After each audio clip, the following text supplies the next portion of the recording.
进宝啊，还在外头候着呢。让他进来吧。进宝，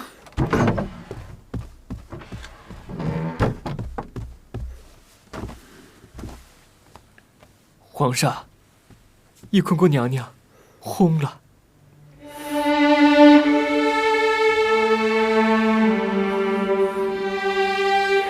怎么会？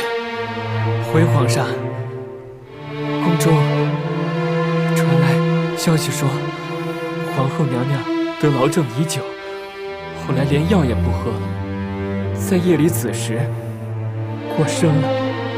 但说娘娘去的时候很安详，容佩也已殉主。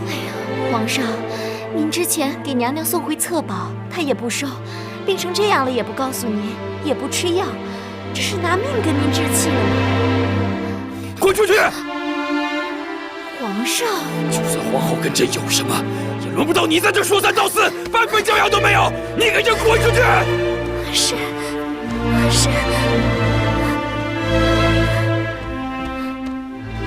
皇上息怒，桑仪该如何处置啊？处置什么？啊？处置什么？都给朕滚！滚！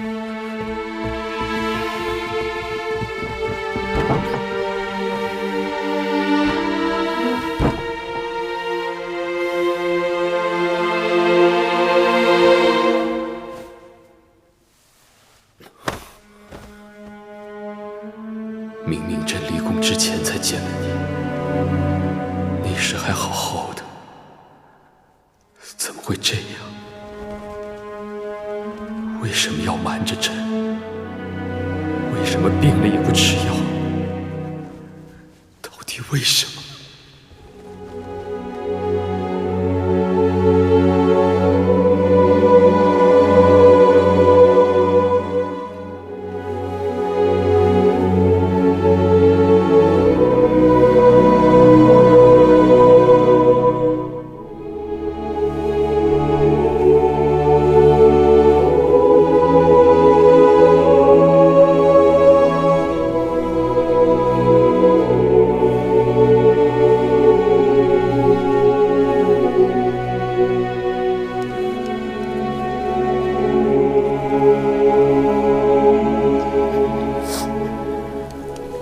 娘娘，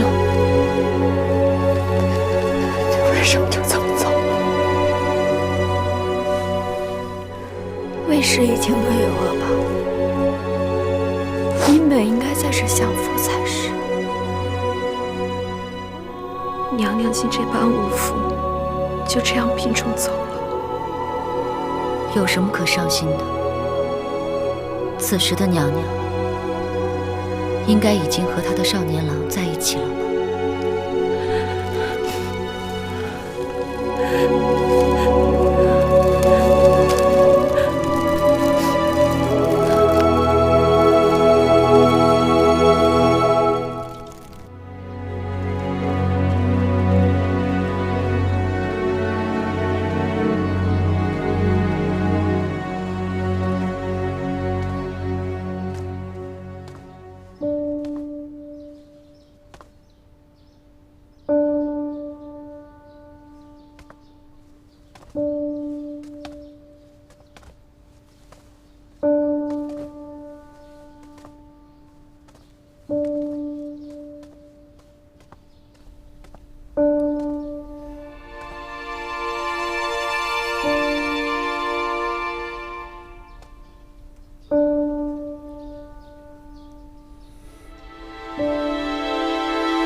皇阿玛，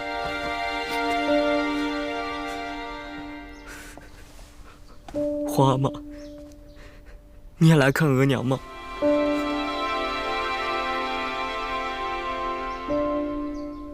额娘说她自由自在了，她真的自由自在了吗？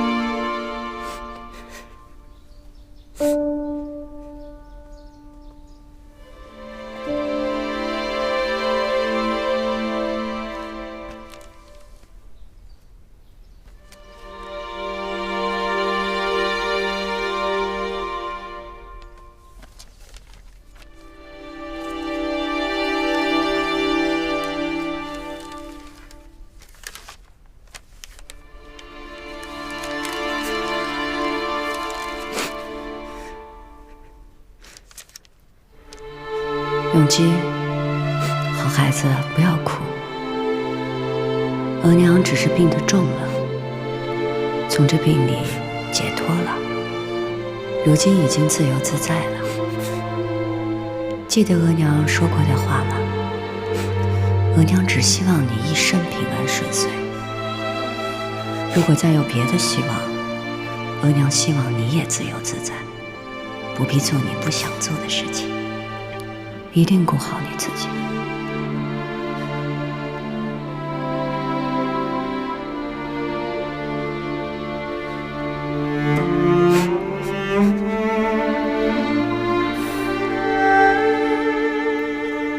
额娘给你的，好好留着吧。福家，你先带永吉进去吧。是。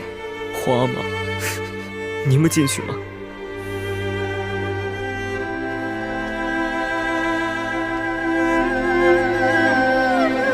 恭送皇上。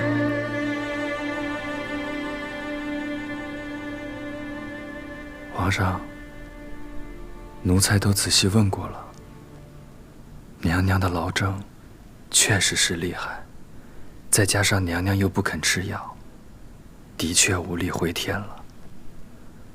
但娘娘走得很安详，白天还带着容佩出了趟门，娘娘自个儿还上城楼待了会儿，夜里在廊下和容佩喝着喝着茶走的，像睡着了一样。身边除了给12阿哥的信，就是这盆枯了的绿梅陪着娘娘了。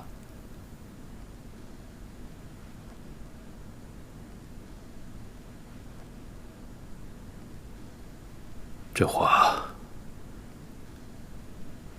是他自己回的。是娘娘生前自个儿把那半截裁下来烧了。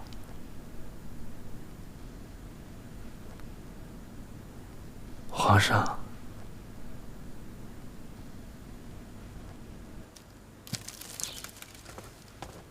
皇上来了。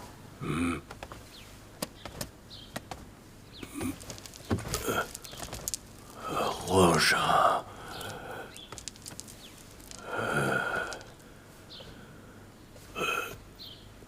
皇上沮丧哀痛，怎么到臣这里来了？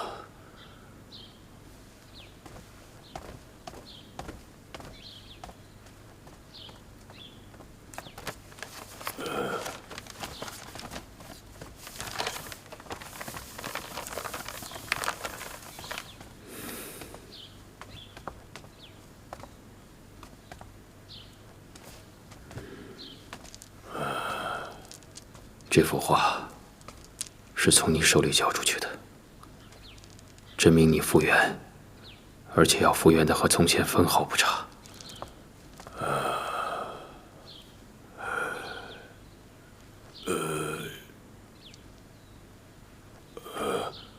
皇上，臣做不到。为什么？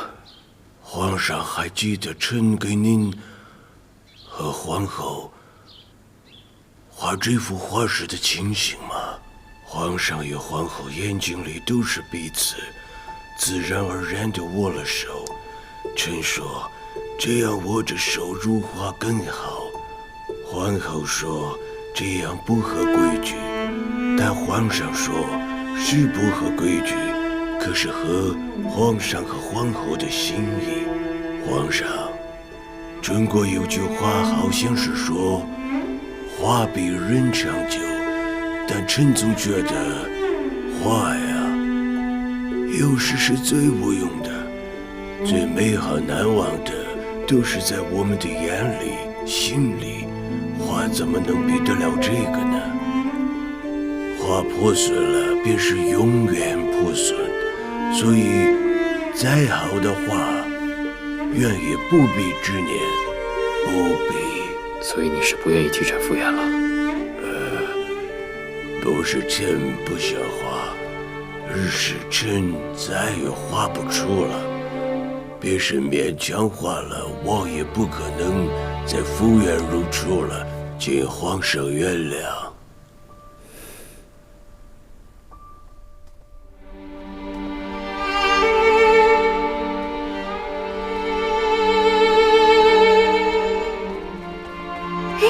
那不是我姑母住的景仁宫吗？我老去她那玩，我可没带别人来过这里，你不要告诉别人哦。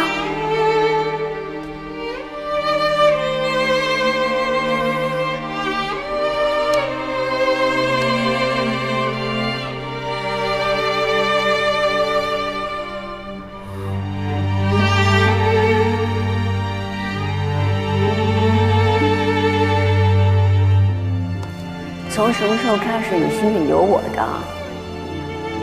臣妾以为是一生一次心一动。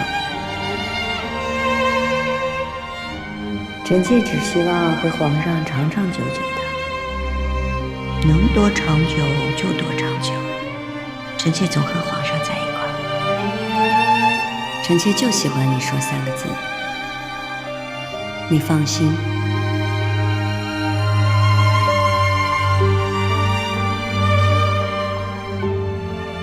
我是想要告诉皇上，现在咱俩在一块儿了，你再也不会是一个人在疯癫上孤独，臣妾陪你，永远陪你。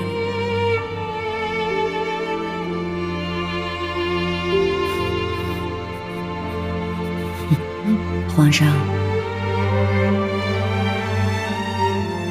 你知道兰因絮过这句话吗？我少时读的时候只觉得惋惜，如今却明白了，花开花落自有时。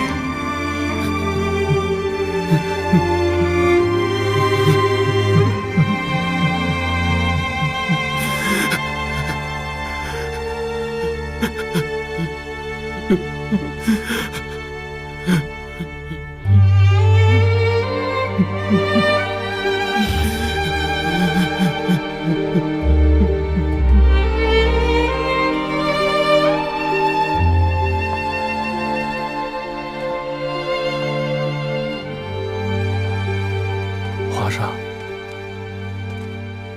李煜替朕去传旨。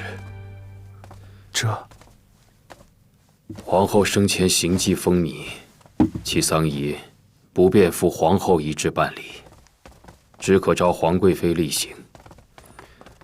着抹去其在宫中一切史书记载、画像遗迹，并昭告天下：乌拉那拉氏薨。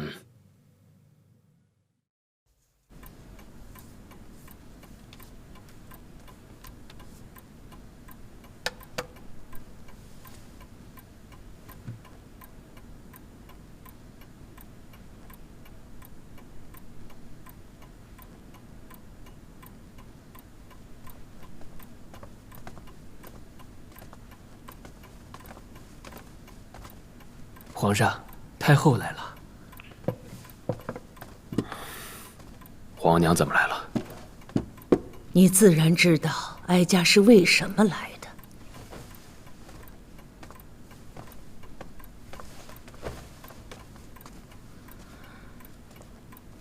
我说，皇帝，你昭告天下乌拉那拉氏薨，宫里宫外议论纷纷。旁人不敢过来问，哀家来问问你，你到底是什么意思啊？如懿是皇后，你不但改了她丧仪的皇后遗制，还对外称她是乌拉那拉氏，昭告她薨，不用皇后所用的崩。皇帝，你这可是要废后的意思啊！当年在杭州行宫，皇娘曾告诫过儿子，废后是失德之举，儿子自然不敢违背。可如今是如懿不愿意做朕的皇后了，送回去的册宝，她不收，病中也不服药，就连她当年封后时郎世宁替他与儿子画的画像，他也毁去了自己的那一半。就算如此，皇帝，你把如意塞进了纯惠皇贵妃的地宫，不设神牌迹象，还抹去了她在宫中所有的一切史书记载、画像遗迹，你这可是过了些呀！这是皇帝，真有自己的考量。他公然断发，几次三番的违抗朕、忤逆朕，他将朕的颜面置于何地？朕以礼法治天下，如果每个人都像他一般的话，朕要如何辖制天下百姓，辖制前朝后宫？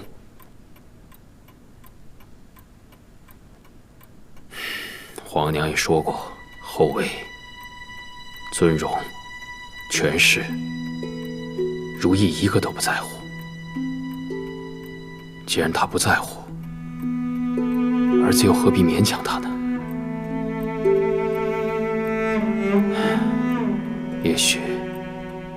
也许他本就不该是这宫里的人吧。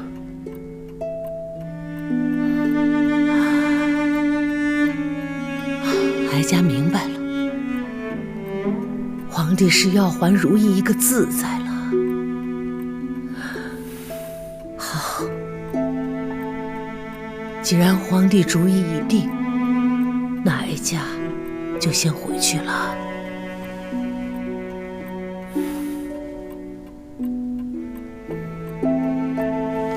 眉目，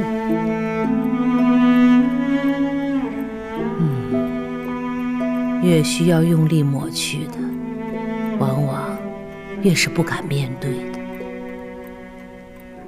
越想忘记的，往往却是最难忘记的，是不是，皇帝？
皇上，这些日子您一直待在梅坞，也不肯出去，后宫的娘娘们都盼着您呢。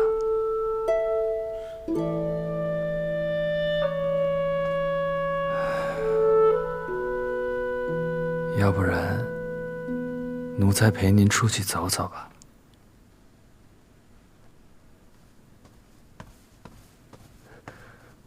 皇上，慈宁宫那儿来人传话，太后想让您过去坐坐。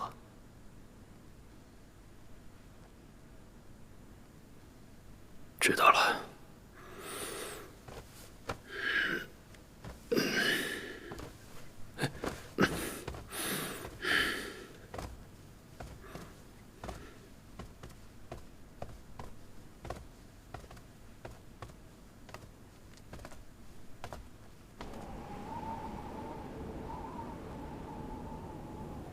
皇娘，永琰已经成婚了，也封了亲王。这些年，他很争气，是太子的不二人选。是啊，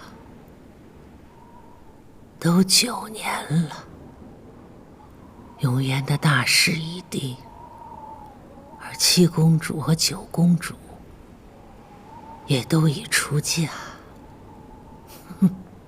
这皇贵妃还如同疯妇一样活着。贵妃这般模样，完全是她咎由自取。那是她罪有应得。只是永言大了，这样的额娘不好看。事情可以有个了结了。儿子明白。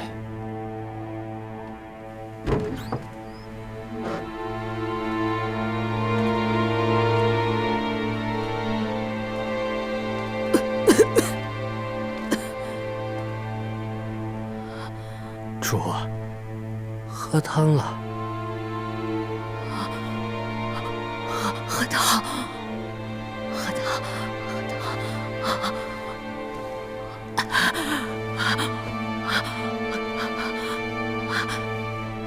给我喝。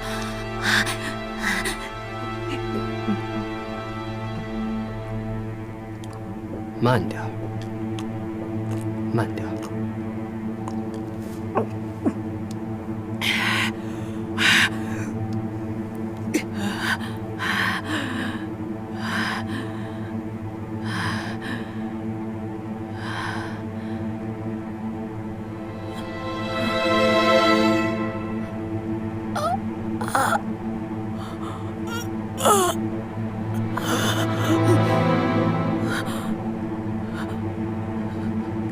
这是啥？哎呦，奴才刚忘说了，这不是菌菇汤，这是一碗鹤顶红。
皇上，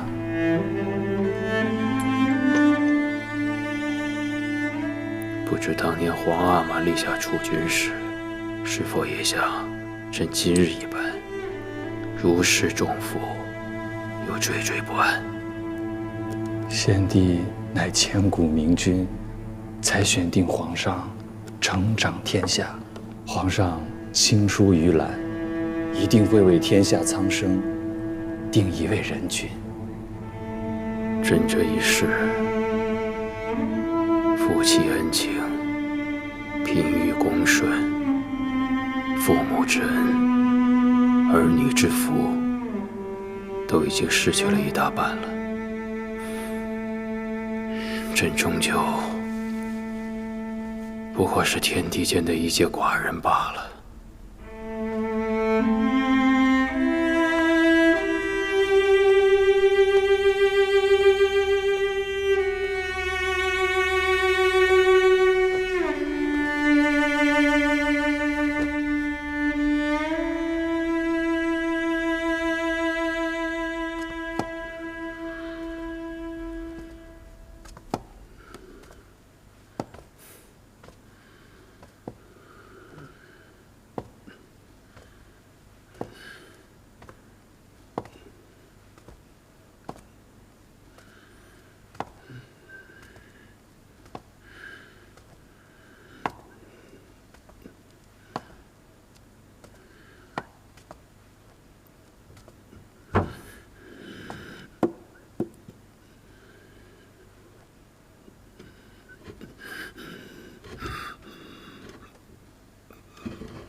太上皇，您要找什么？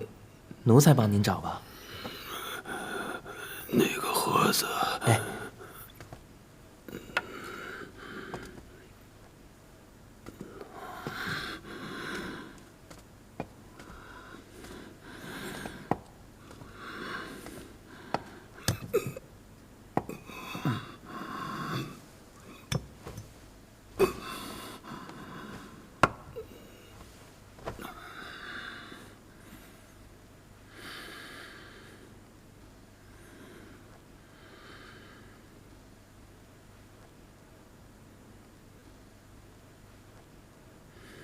太上皇，是这个吗？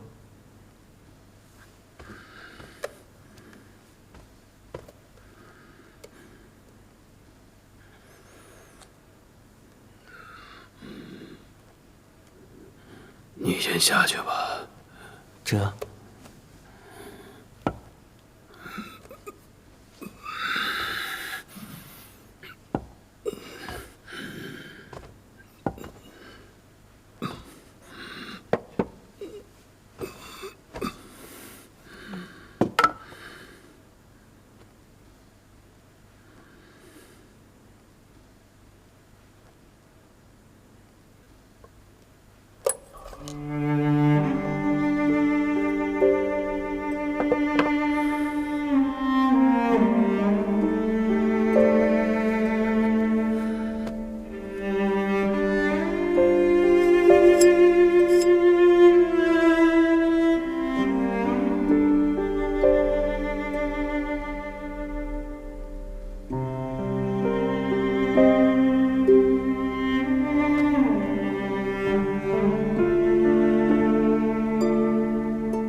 微臣请皇贵妃娘娘安。姜太医啊，起来吧。是。皇上何时能醒过来？微臣无能，微臣不知。你随侍皇上也辛苦了，今夜就回去歇一歇吧。啊，也好，也好。微臣告退。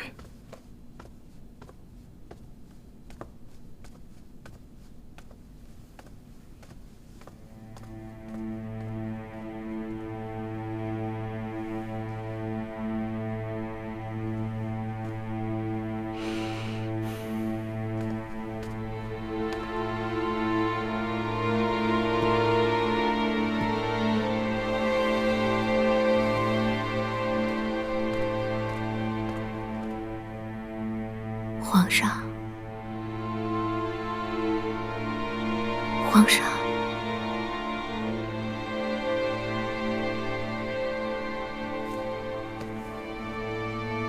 皇上，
皇上，你果然还没想好。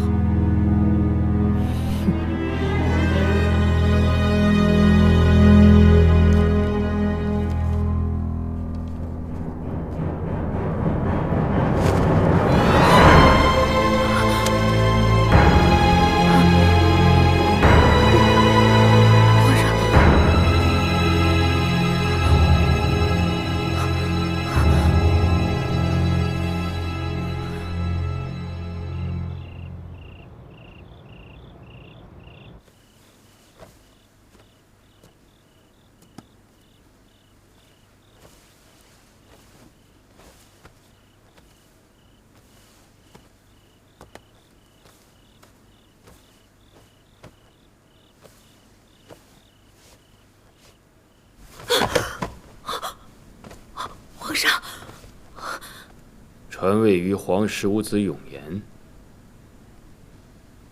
好啊，朕病着，你连朕的储位都替朕选好了，不仅选好了，还想放在密盒里头。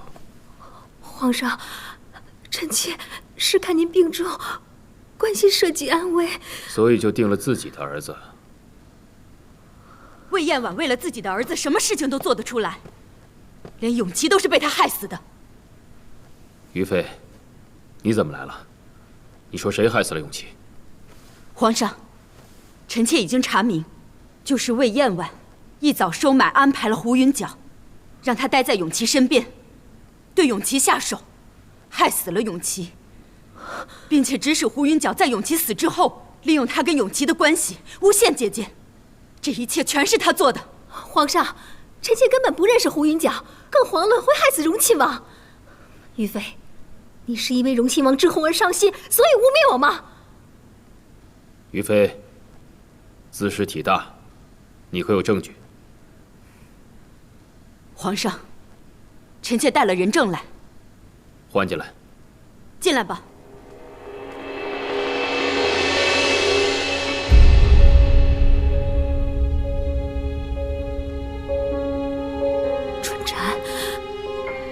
皇贵妃见奴婢没死，很惊慌吧？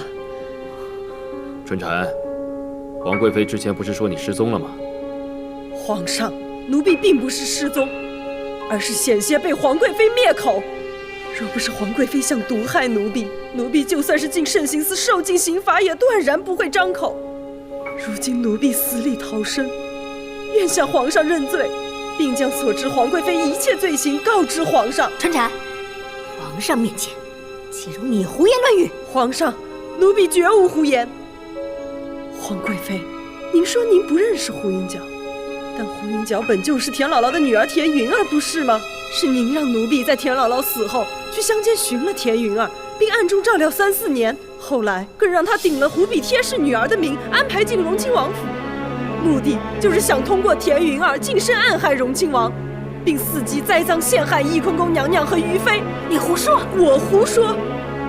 皇贵妃，不是您教唆田云儿，说是翊坤宫娘娘害死了她额娘，要她为母报仇，之后又被你用她一双儿女的命相逼，因你而死。皇上，好啊，你害死了朕的永琪，又害死了朕的永景啊！皇上，春蝉这是栽赃，臣妾没有，臣妾冤枉啊！皇上，我早就料到魏燕婉会狡辩，所以还带了另外一个人证，请皇上恕罪。因为此事涉冤案，所以并未得到皇上的允准，臣妾就擅自着人，到流放边境去把这个人证给带回来了。关进来。叶心，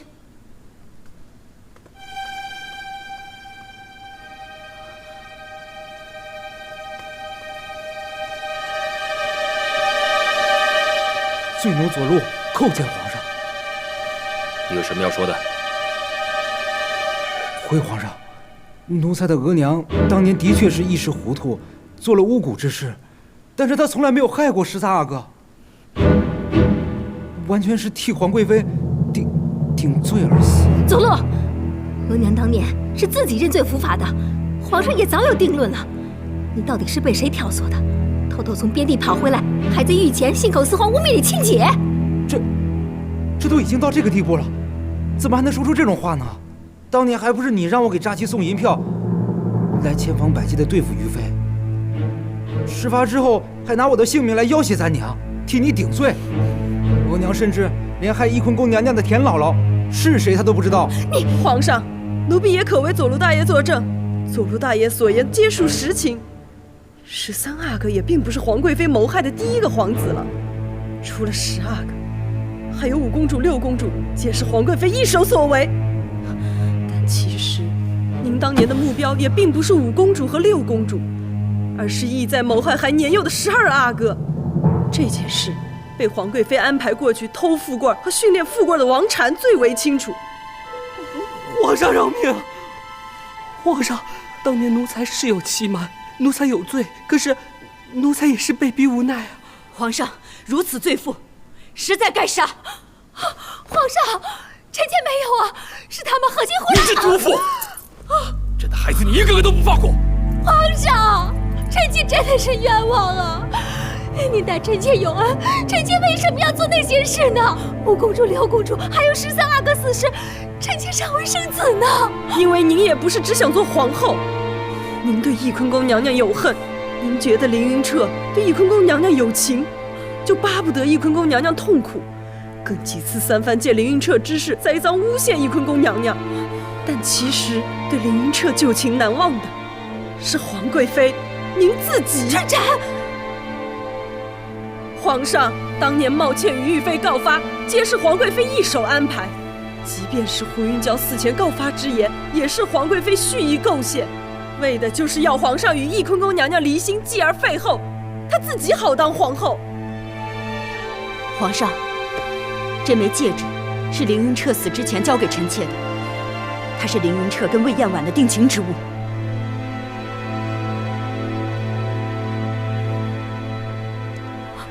凌云彻在死之前曾向臣妾言及悔意，因为他跟魏燕婉之事牵连，还有污秽了皇上和姐姐。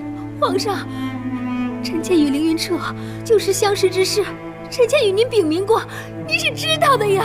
皇贵妃，那您可也曾向皇上禀明过，当年您久久无子，曾想用迷香勾引凌云彻，想向他……想他做什么？接着说。皇贵妃意图勾引凌云彻生子夺宠，幸好凌云彻坚决不肯，这才罢休。你贱妇！混乱皇家血脉的念头你都敢动？皇上，臣妾知道，臣妾现在说什么您都不相信了，可他们真是欺负臣妾，冤枉臣妾呀！春蝉，你说你死里逃生，那这些日子你到底是和谁在一起？谁叫你这么说的？左路，你一向贪财好色，好吃懒做，他们到底是给了你多少好处？王禅，你到底为什么要突然背叛本宫？于妃，你到底为什么要编排出这么一出大戏来陷害我？我陷害你？方才说的每一件事，哪一件不是你做的？你敢发誓吗？偷换密盒之事，朕亲眼所见，难道也是朕诬陷你吗？皇上，密盒之事，臣妾本无此念呀。是姜太医说您病重难愈，您又一直跟臣妾说您还喜欢15阿哥。王禅教唆臣妾一定要为永言的前程做打算，臣妾是被人教唆才一时糊涂的呀。王禅，你跟本宫说这些话的时候，是不是已经被他们收买背叛本宫了？魏嬿婉，你自己做下的事情你就认了吧，不要再牵扯旁人。哼，我做过什么事了？皇上，臣妾根本就是被他们算计了。皇上，您想想，臣妾刚犯错时，您就醒来了。臣妾刚刚被您发现，于妃就带着人立刻进来了。皇上，您难道不觉得这些事情太过周全、太过巧合了吗？还有，臣妾现在看您这个样子，虽然有些虚弱，但不像姜太医所说的那般严重啊。臣妾现在就在想，您的病是不是都有些古怪？皇上，您生病卧床时，一直是姜太医一人在旁伺候，太医院也是看其一人买案，这满宫里都是听其一人所言啊。于妃，这一切是不是都是你和翊坤宫娘娘一起安排的？还有春蝉，荣亲王百日祭礼时，你被翊坤宫掳去了半日，是不是那个时候你已经被他们收买，合谋陷害本宫？是了，皇上，皇上，一定是翊坤宫娘娘对臣妾满怀仇恨，对您心有怨念，才不惜利用您的龙体安康去引臣妾入局，逼死臣妾呀！皇上，臣妾死不走心，但是他们对您可是谋害圣宫的弥天大罪啊！还真是一张巧舌如簧、混淆是非的嘴呀！皇娘怎么来了？哀家若不来，如何开这个眼界，见识这等谋害嫡子的毒妇啊？太后，臣妾冤枉，臣妾不敢呀！你不敢？皇帝，自从永基养在哀家那儿，哀家就疑心他的饮食不妥当。如今查到下在他饭菜里的菌菇，也找了太医验了，确实有毒。傅家，哎，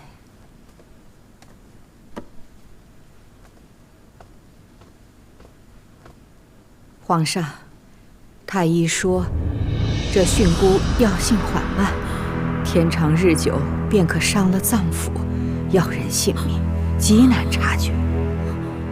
不是啊，不是啊，皇上，不是的话，你给朕吃下去。不是，吃啊！皇上，那时荣亲王死后，是皇贵妃安排奴婢在12阿哥的饮食中下过此物，为的就是12阿哥来日暴毙，15阿哥能顺利继承大统。但幸好后来太后亲自养育12阿哥，察觉异样，皇贵妃才不便再下手。你这个贱婢，死到临头还说自己冤枉，你是觉得自己有几分斤两，能让人拿皇帝的圣功安危、大清的千秋基业和你这个贱婢计较？你说被设计，但腐肉出虫，鱼枯生冻。若不是你自己怀私心、存恶念，谁能让你做出这种偷天换日、大逆不道之事？你刚刚说这是个局，是，如意让哀家来告诉你，这确实是个局。但像所有的局，进与不进，都是人自己选的。就如同局里的路，走到哪一步，最终也都是人自己定的，半点怨不得旁人。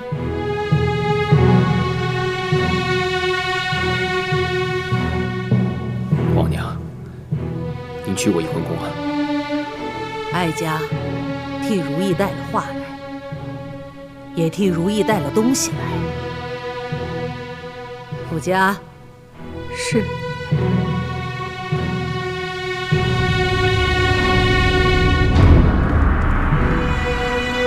卫士，你恶事做尽，害了多少人，自己还清楚吗？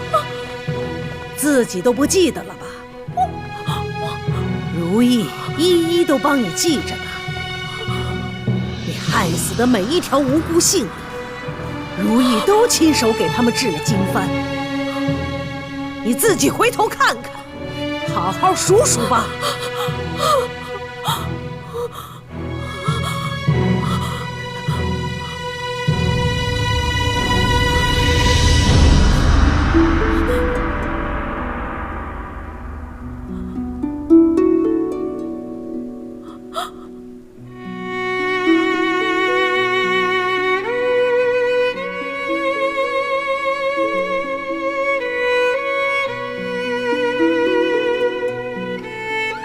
皇帝，如意的意思是，卫士如何处置，自然是皇帝做主。但在此之前，如意希望卫士对着这每一张经幡，对着这每一个他害死的人，叩首问罪，再把这些经幡带去安华殿，诵经超度，也让那些枉死的人得以安息。皇上，我没有。你听清了吗？过去，对着一个个经幡跪着磕头。去啊！来人！皇上，臣妾没有，臣妾没有。磕。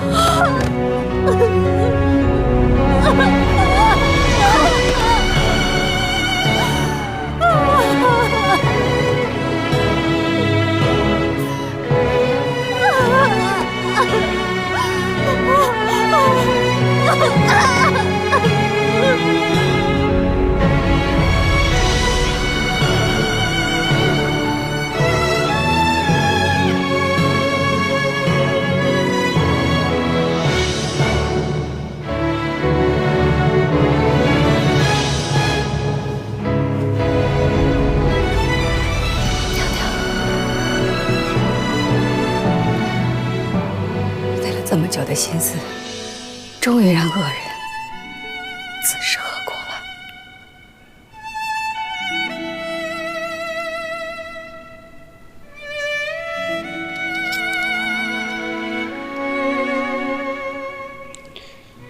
可是去了的那些人，到底还是回不来了。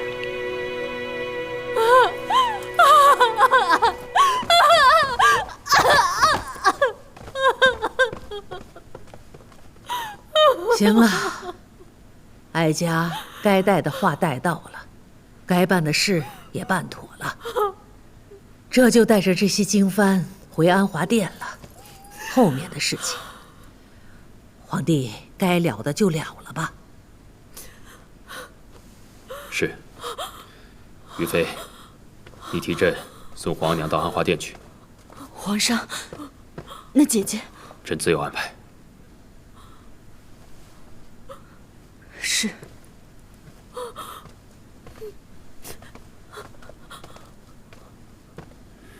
你们先下去吧。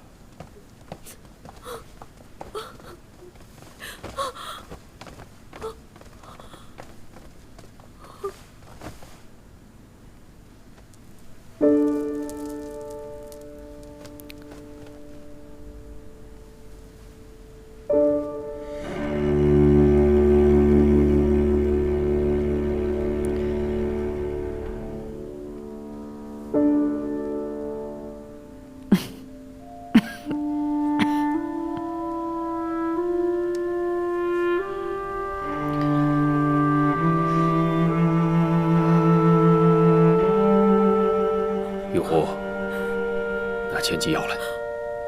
是。皇上，皇上，皇上，臣妾知道错了，臣妾真的知道错了，请皇上饶了臣妾吧，请皇上饶了臣妾吧。您就念在臣妾和孩子们的份上，您就饶了臣妾吧，皇上。这个时候了，你还敢拿皇嗣说话？皇上，翊坤宫娘娘要我认，我不敢不认的。这些事情，臣妾并不想做，臣妾也是逼不得已，臣妾是没办法呀。荒谬！难道是有人逼着你做尽恶事，丧尽天良吗？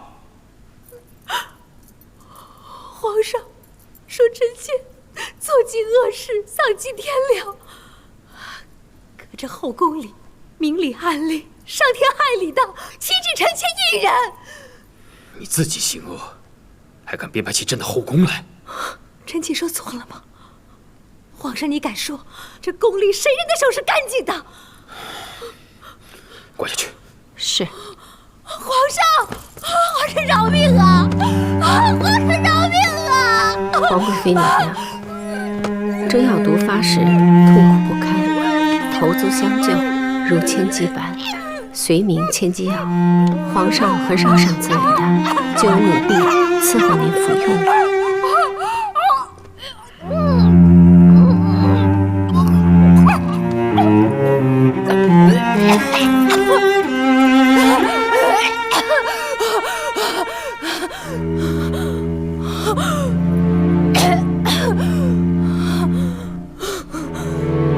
皇上是真的要臣妾去死。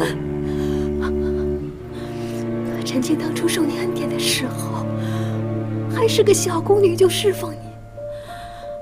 这些年，就是你一路扶持了臣妾，一手调教臣妾，臣妾才走到今天这个地步。今日臣妾到了这般境地了，是皇上当初看错人，还是臣妾跟你学的不够好啊？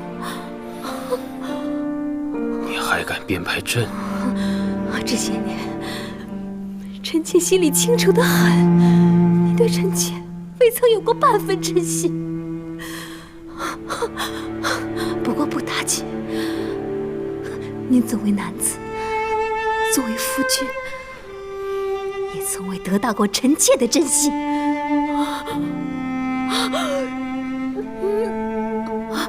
朕是皇帝，谁敢不真心顺服？顺服是有，但真心是一点都没有。别说是臣妾了，就在您宫中这么多嫔妃，有几个对你是真心的？是啊，翊坤宫娘娘对您倒是真心，但还不是为你断了发，被你禁了足。看你这是动怒了，难道是被臣妾说中了吗？臣妾这一条贱命，如今已经被你灌了千金药，你又能拿臣妾如何？臣妾死了倒痛快了，这些年在宫里如履薄冰，夜不能寐，终于熬到头了。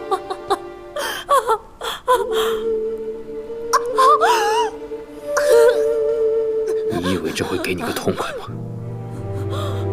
朕不会，把他给朕拖出去，免得误了朕的养心殿。是。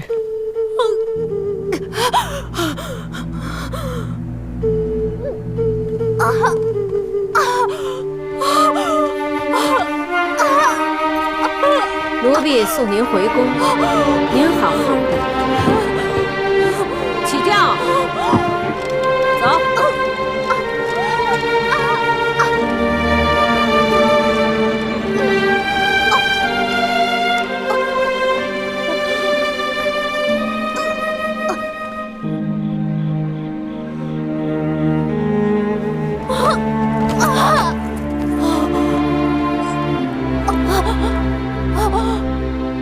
皇上说了，不会让您太痛快，您就好好受着吧。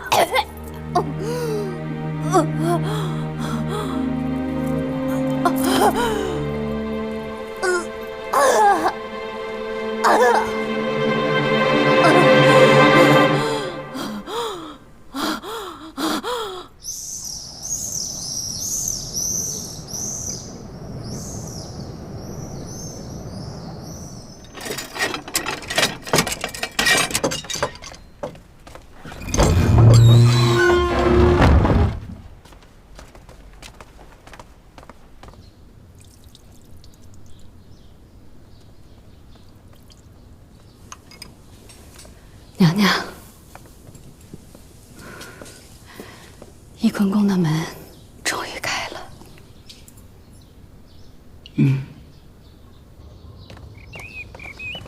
容妃妹妹也好久没见到姐姐了吧？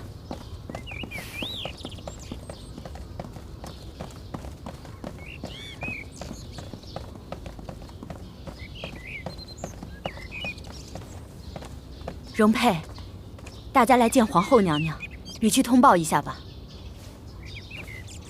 各位娘娘，我们娘娘说事情刚了，她也乏了，暂时不想见人，请各位娘娘先回宫。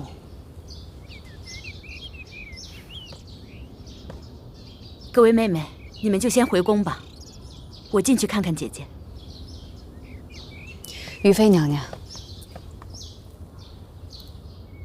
姐姐连我也不见。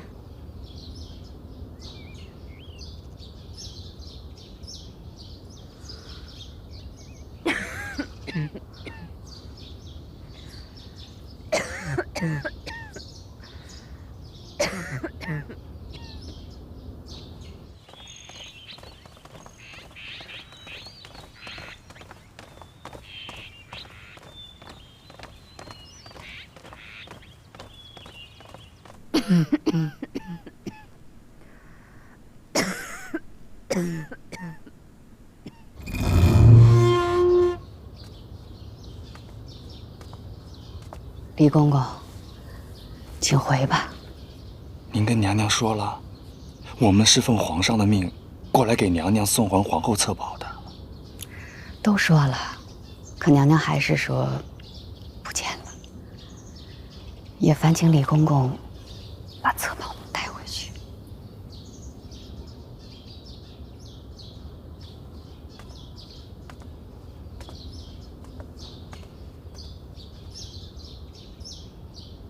皇上恕罪，您允许奴才回来再伺候您，而且奴才一回来，您就给了这么体面的一个差事，是奴才没用，竟然没办好这个差事。他没再说什么，一句都没有。皇上，娘娘被夺了册宝，如今突然又得回册宝，难免心情百感交集，不知所措。不如奴才过几日再去吧。嗯。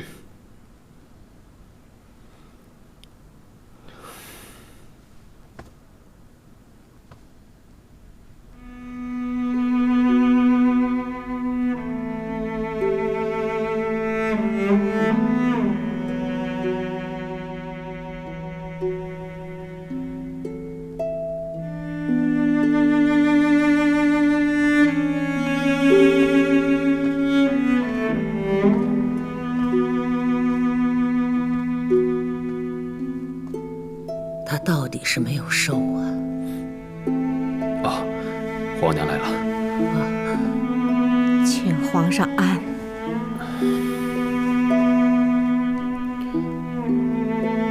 皇娘，您之前见过如意，她可曾跟您说过些什么？这个魏延婉，当初他对淑妃母子下毒手的时候，哀家就知道他不是什么善类，可绝对没想到他居然是这般恶毒，居然害死了这么多的皇嗣，还想当什么太后？这些事儿儿臣已经在查了，只是魏延婉行事隐秘，有些事儿确实也已经过了许多年，实在拿不到实证。你想要怎么做？皇阿娘，这个法子有点冒险，但儿臣想看一看，和皇上真到危急那一天，魏延婉是否会走火入魔到最后一步。哀家知道，所有这些事是瞒了你，但求的也就是最后这个真相。如今一切都有了结果，善恶有报，如意这一番心思也就没有白费。那些枉死在魏氏手里的人命，也都安息了。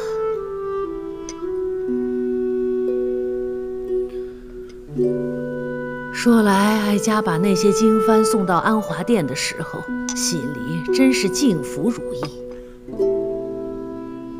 哀家活了这一辈子，看尽了前朝后宫的明争暗斗、波诡云谲，可在如意这里，恩宠也好，权势也好，后位也好，他都没放在眼里，唯将情分尽到底，求一个善恶有报，生死无冤。这哀家有时候在想啊，我在这宫里苦熬了这一辈子，与如意这般保有一丝本心，到底哪个是真自在了呢？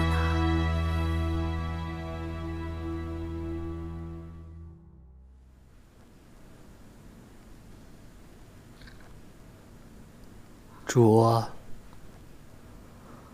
主，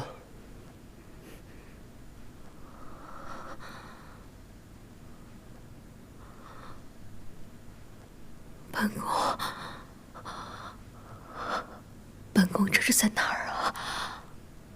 您在您的永寿宫啊。永寿宫？难道本宫没死？皇上舍不得您死，昨后来已经让玉壶姑姑又给您喂过解药了。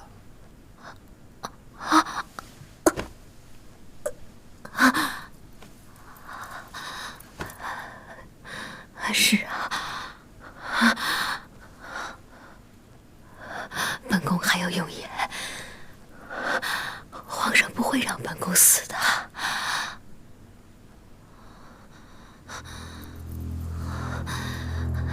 你们这两个卖主的贱奴，怎么还敢出现在本宫面前？贱人！您就别白费力气了，咱们还得当一辈子主仆呢。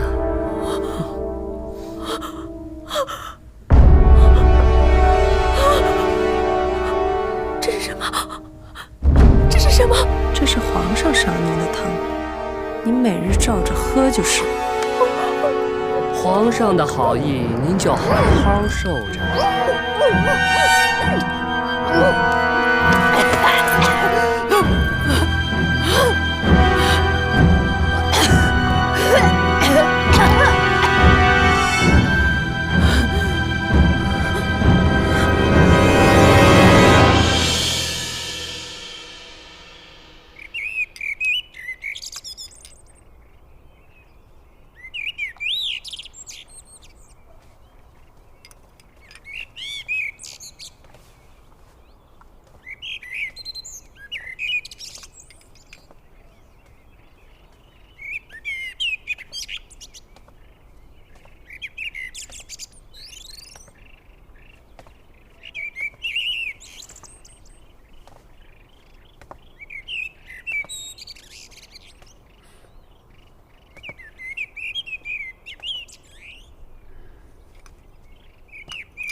如意啊，朕知道这些日子你不愿见人，也不出门，所以朕就自己来看看你。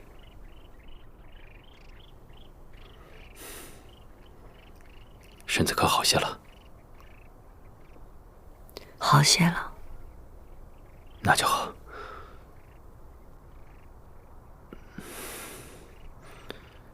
啊，这过2日，朕就要循例去寻衅木兰了。你可愿陪同朕一块儿去？周折老顿，我怕我受不了这个疲累。啊，那好，那你就留在宫中，替朕主持6宫事务。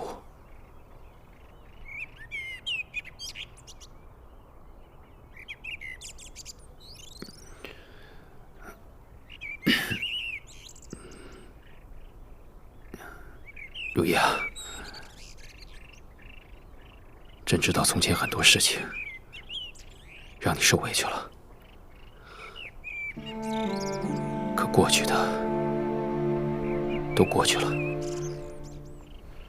别放在心上了。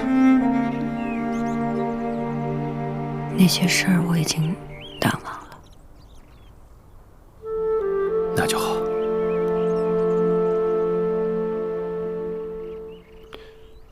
等朕从木兰回来，属于你的册宝，朕希望你能够收回。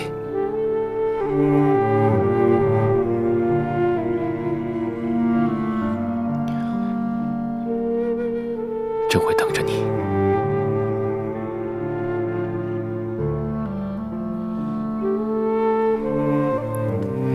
皇上，你知道兰因絮果这句话吗？我少时读的时候只觉得惋惜，如今却明白了。花开花落，自有时。此次秋险，一路保重啊！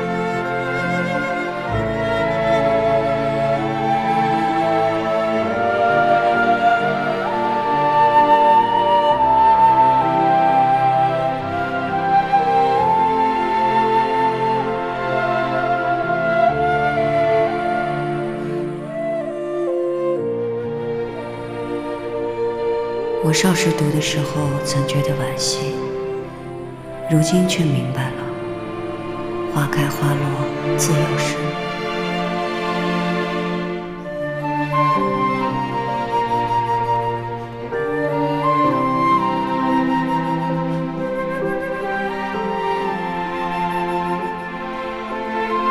皇上，您在这儿都坐了半天了，喝口茶吧。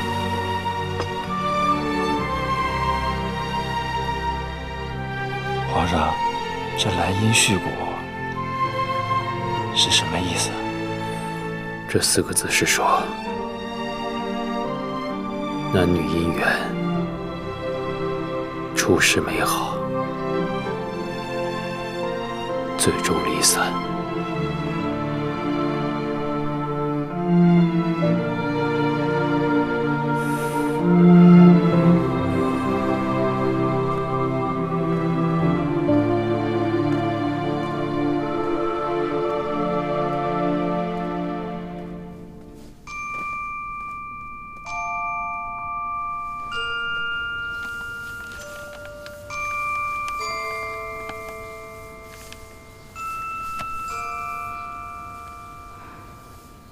郎大人知道娘娘要，就让奴婢拿回来了。